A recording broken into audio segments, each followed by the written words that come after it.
صدا مفهومه؟ مهدی فرمانده صدا مفهومه؟ آقا جان چرا جوابمونو نمیدی؟ از همه سربازای امام زمانی به فرمانده عالم آقا صدا مفهومه؟ صدات کردم دوباره که میدونم شما داری صدامون. صدا مفهومه؟ دلم تنگ نگاته که میدونم نگاه تاره هوامون. دل دنیا بیا همین حالا میاد واسه این مغز مظلوم، واسه چشمای محروم، واسه قلبایی که با دیدنت میگیرن آروم.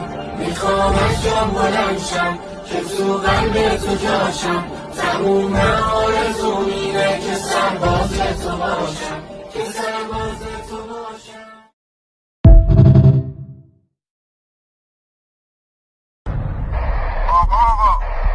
آقا جان صدا مفهومه؟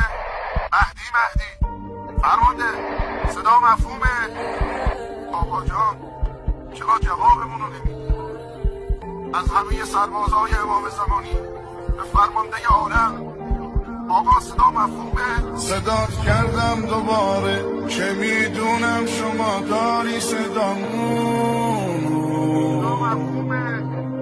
دلم تنگ نگاته که میدونم نگاه تاره هوامون.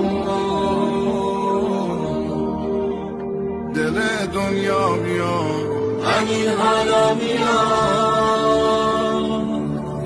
واسه این مغز مظلوم، واسه چشمای محروم، واسه قلبایی که با دیدنت میگیرن آروم.